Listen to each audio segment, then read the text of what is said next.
Nous lirons d'abord dans l'épître de Paul aux Colossiens, au chapitre 3, les versets 1 à 4.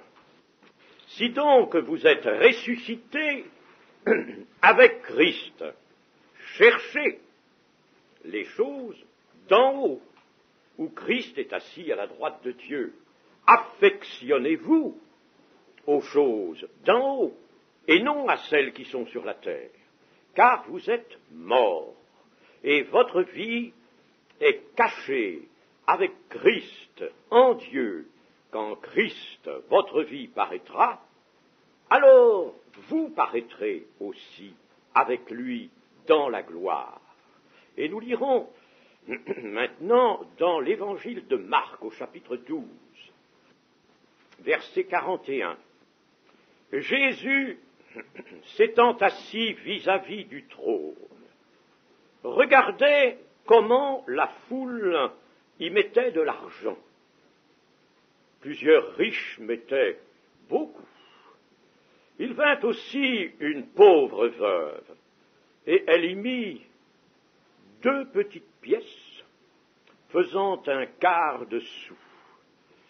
Alors Jésus, ayant appelé ses disciples, leur dit, « Je vous le dis en vérité, cette pauvre veuve a donné plus qu'aucun de ceux qui ont mis dans le tronc, car tous ont mis de leur superflu.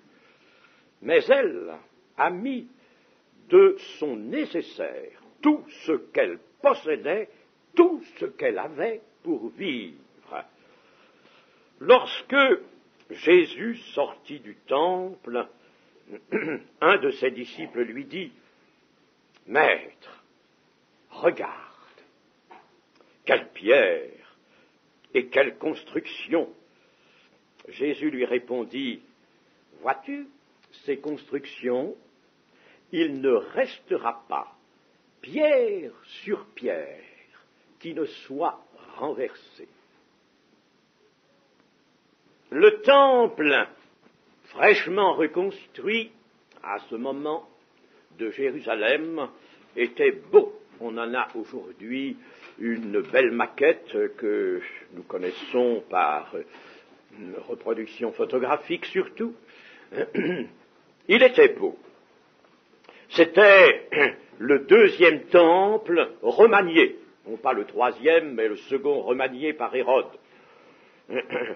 Le temple de Salomon, le premier, avait été consacré en 965 avant notre ère, puis ce temple ayant été détruit par Nebuchadnezzar, fut reconstruit sur l'ordre de Dieu par Zorobabel et consacré en 515 avant notre ère. Et là, c'était le temple d'Hérode qui avait été commencé dans ses transformations et ses embellissements 13 années avant le commencement de notre ère. Et il fut détruit, ce temple, sa durée fut courte, fut détruit en l'an 70 lors de l'expédition du général romain Titus. Le temple lui-même était fermé par 2 portes d'or à 2 battants, mais le lieu très saint, je pense vous savez ce qu'est ce lieu très saint, le dernier tiers du rectangle qu'était le tabernacle lui-même, le dernier tiers, le lieu très saint, fermé par un rideau, était vide. L'arche avait disparu en effet lors de la captivité. À l'extérieur du bâtiment, comme à l'intérieur d'ailleurs, l'or brillait. Et l'on comprend l'admiration des disciples, cette satisfaction qu'ils ne peuvent pas contenir et qu'ils expriment, satisfaction des yeux, fierté compréhensible, bien naturelle de leur part. Quelle pierre, quelle construction, que c'est beau, que c'est imposant, Et c'est cela que Dieu nous a donné. C'est à cela que nous sommes très attachés. Il y a, vous voyez, en eux, en ces disciples, qui sont sensibles toujours à ce qui impressionne la vue, il y a toujours la pensée de s'arrêter à ce qui est précaire. Et ils n'ont pas encore pu diriger vraiment les pensées de leur cœur vers l'éternité, vers les choses éternelles. Très souvent, leur Seigneur s'était forcé de les détacher leurs yeux des choses du monde sensible, des choses qui étaient là, même si ces choses étaient signifiantes, comme l'était le temple de Jérusalem. Il était signifiant, il avait sa part dans les desseins de Dieu. Ce n'est pas ce qu'il faut contester, n'est-ce pas? Mais son temps arrivait à la fin. Détacher donc les yeux de ce qui est visible et les porter vers l'invisible.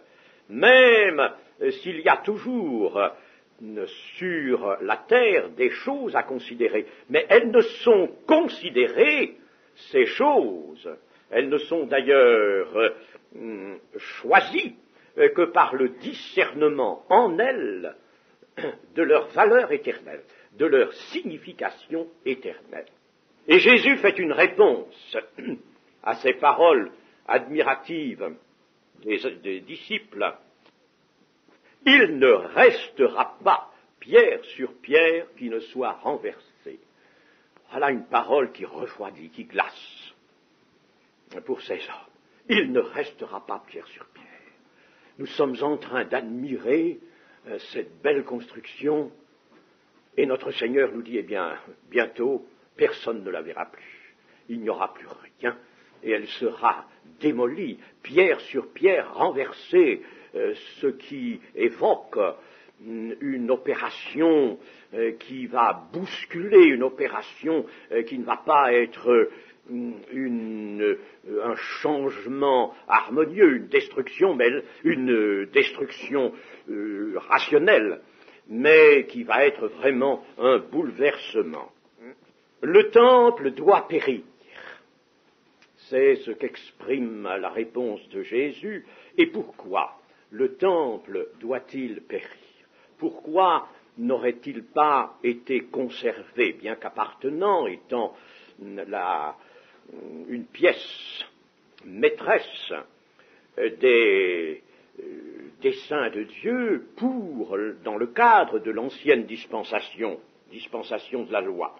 Eh bien, il doit périr, parce que les desseins de Dieu, certes, l'exigent à ce moment, mais selon un principe immuable. Un principe immuable qui est applicable à tous, mes amis, et que nous devons nous bien comprendre et connaître. Ce principe est: ce qui n'est pas vrai périra. Et vrai dans le sens que prend ce terme dans toute la révélation de Dieu. Toute la révélation de Dieu est là pour nous apprendre ce qu'est la vérité, ce qui est vrai, la discerner ce qui est vrai de ce qui est faux, ce qui est saint de ce qui est profane. Il y a un discernement qui ne trompe pas. Il y a tout un enseignement dans la Bible qui nous guide vers ce discernement. Ce qui n'est pas vrai périra. Seul ce qui est vrai subsistera éternellement. Le vrai subsistera. Le vrai ne peut pas être détruit. Ce qui n'est pas vrai, selon Dieu, périra. Et nous avons, par exemple, ces versets, l'homme qui juge selon la vérité vivra, dit le prophète Ézéchiel. L'homme qui juge selon la vérité vivra. Vivra, ce qui veut dire vivra éternellement. Celui qui agit selon la vérité vient à la lumière. Et s'il vient à la lumière, c'est pour être emporté jusque dans les temps éternels.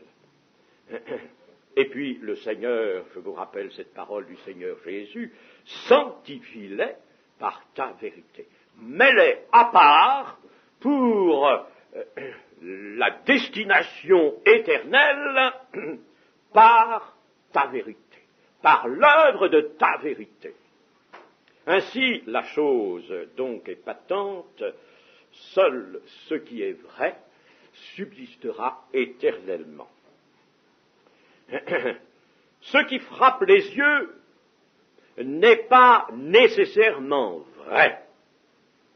Et c'est ainsi que l'apôtre Paul, nous l'avons lu dans les Colossiens, nous conseille de nous affectionner, de nous attacher aux choses d'en haut. Il les appelle ainsi, les choses d'en haut, c'est-à-dire les choses qui viennent de Dieu, les choses qui sont révélées par Dieu, les choses qui nous sont données par Dieu, nous affectionner à ces choses et précisément supprimer toute affection, tout attachement aux choses d'en bas, qui ne viennent pas de Dieu, qui ne sont pas données par Dieu, et qui périront, et qui appartiennent à ce monde ébranlable.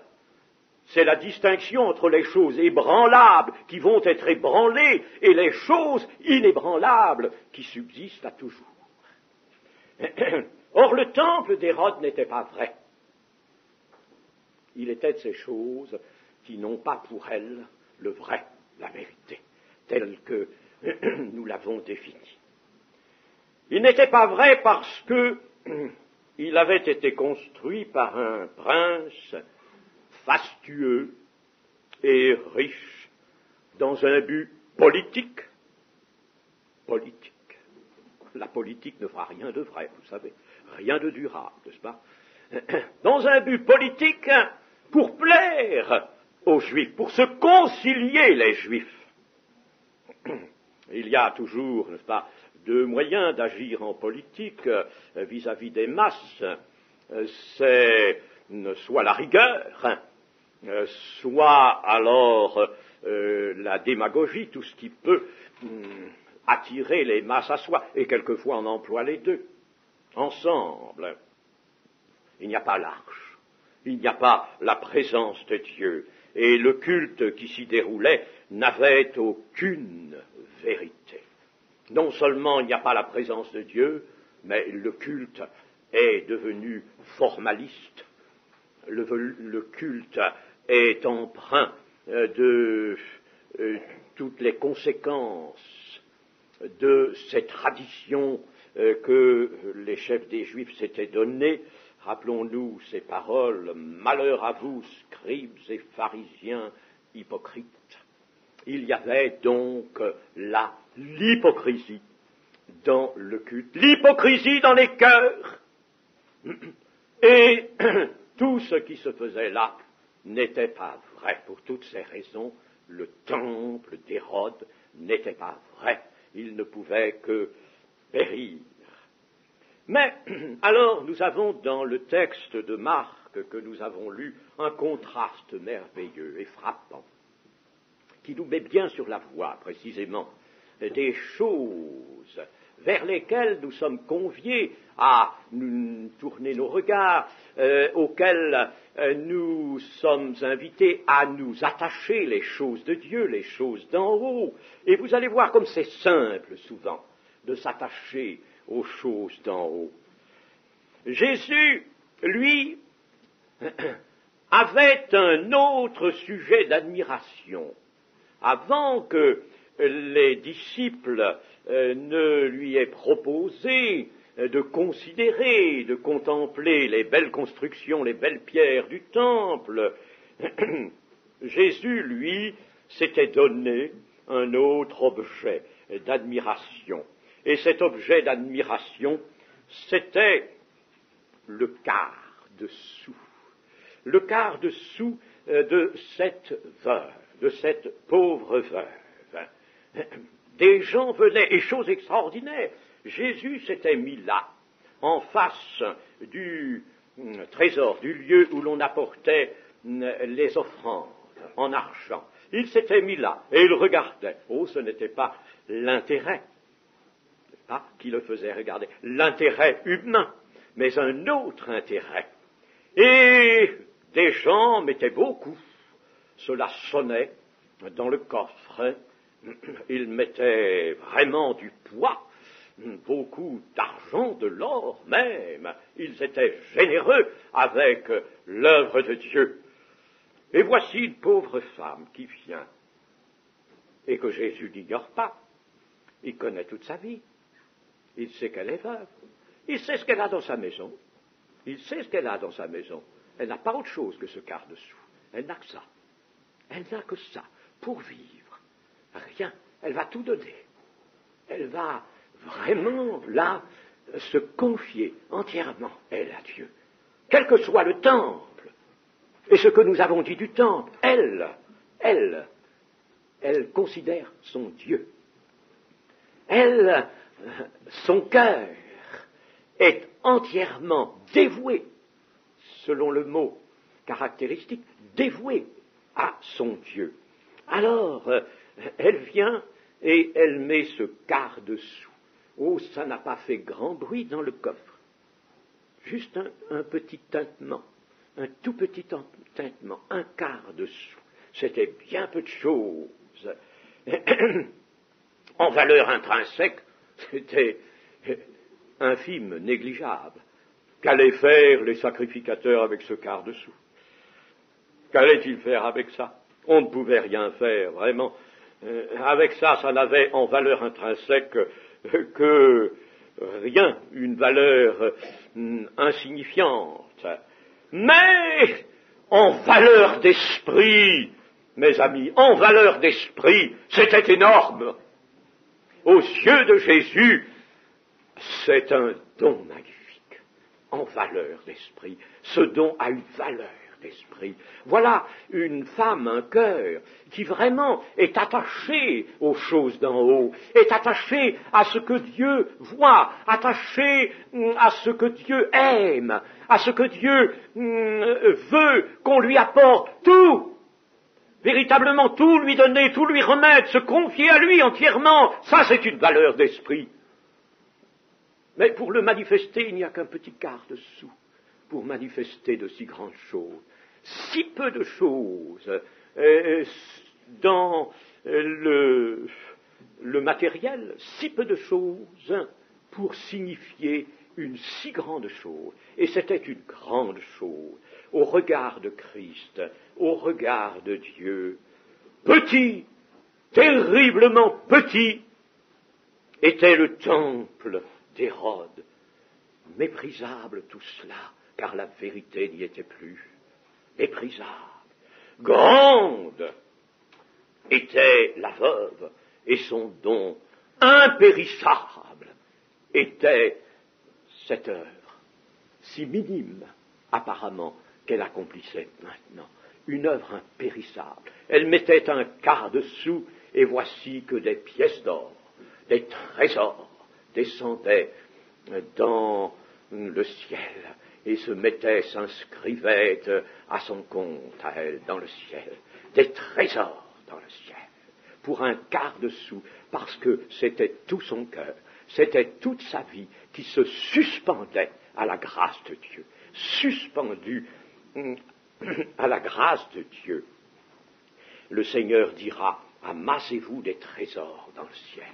Vous voyez comment on peut s'amasser des trésors dans le ciel. Et puis, nous avons aussi dans l'Ancien Testament, par l'Éternel, seront pesées toutes les actions, pesées par une balance particulière. Cette balance, c'est celle de Dieu, et qui va y introduire le fléau de cette balance jusqu'au fond des cœurs. C'est là, au fond des cœurs, qu'il va peser. Il va peser les actions, non pour ce qu'elles sont extérieurement, non pour ce qui les représente, peut-être en gestes, en dons ou d'autres manières, d'une façon visible, mais Dieu va peser les actions au fond des cœurs. C'est-à-dire ce qui a motiver les actions, les œuvres, ce qui les a motivés. Il va aller au fond des cœurs, mettre sa balance, et c'est là qu'il va peser les actions. Cela est dans 1 Samuel 2:3. Par l'Éternel sont pesées toutes les actions. L'action extérieure qui est visible en ce monde, cela, c'est le témoignage. Ce n'est pas indifférent. Il ne faut pas négliger, il faut savoir penser à tout, à toute chose.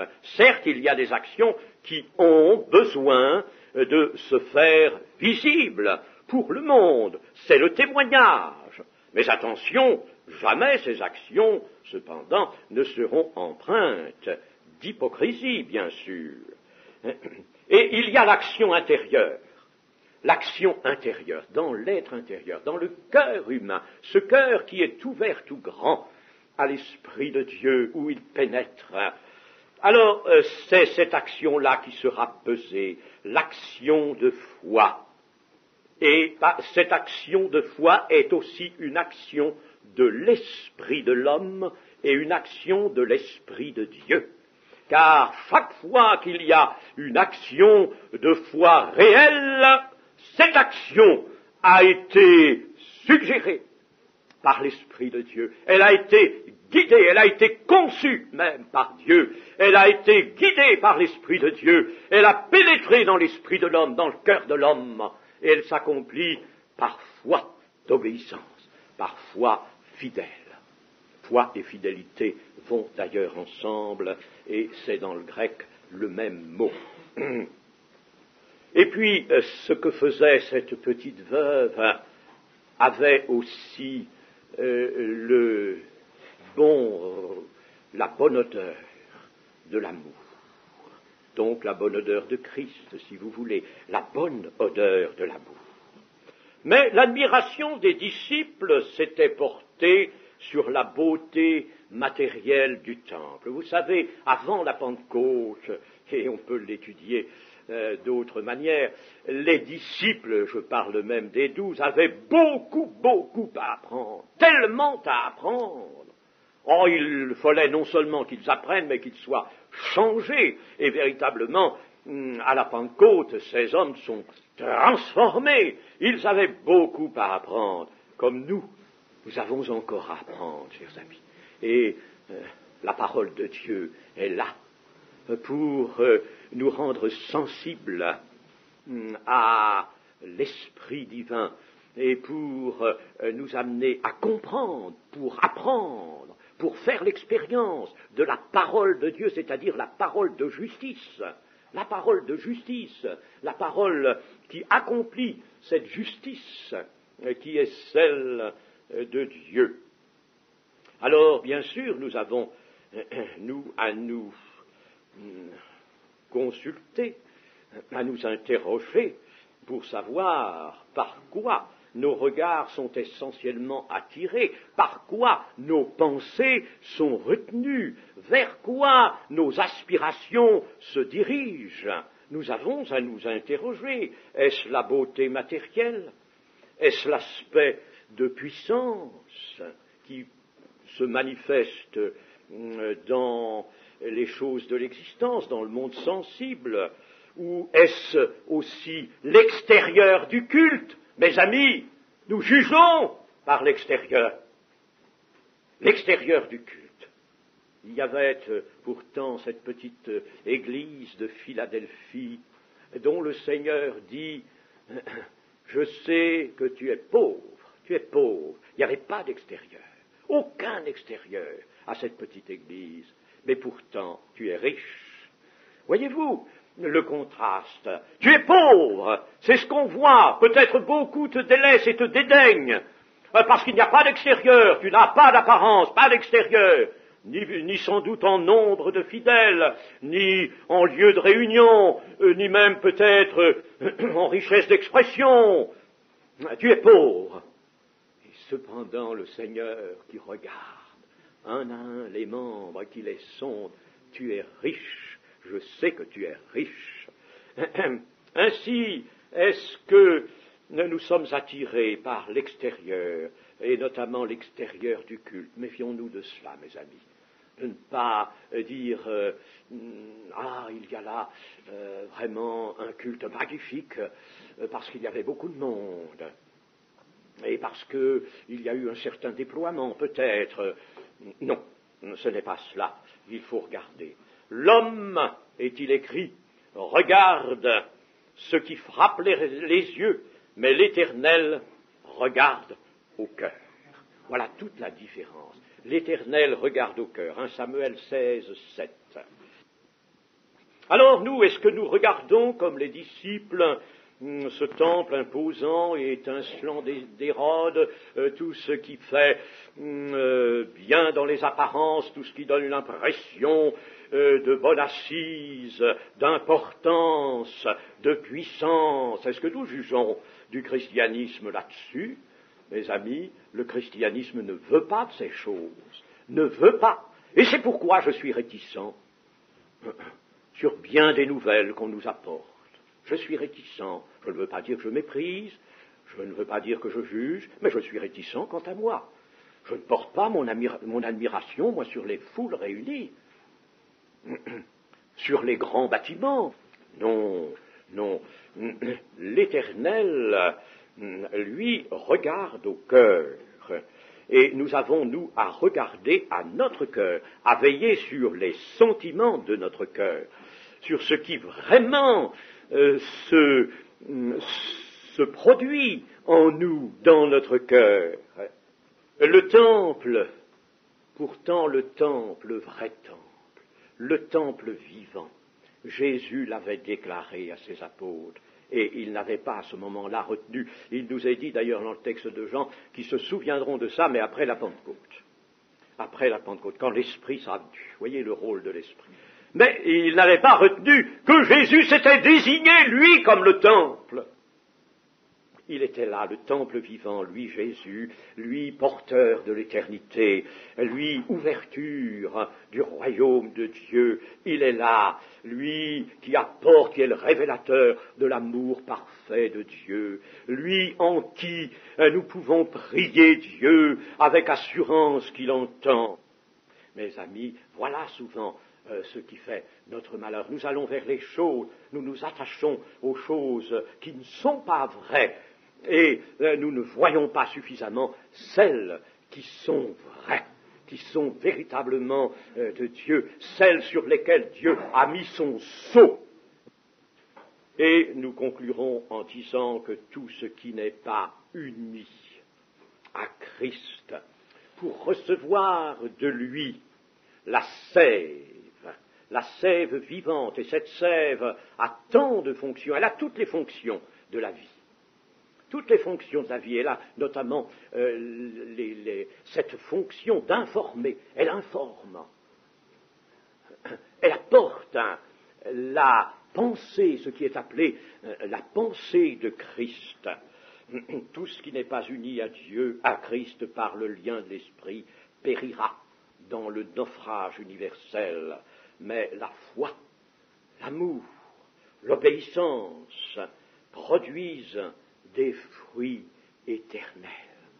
Et c'est par cette foi, par cet amour et par cette obéissance, ces trois choses ensemble, c'est par là que il nous arrivera de mettre le quart dessous dans le trésor de Dieu, de mettre le quart dessous. Si nous n'avons que le quart dessous, nous nous mettrons, mais nous y mettrons donc tout notre cœur, nous y mettrons toute notre ardeur, et nous offrirons nous-mêmes, comme dit l'apôtre Paul dans les Romains, nous offrirons nous-mêmes, nous offrirons nos corps en sacrifice nécessaire, agréable à Dieu. Amen.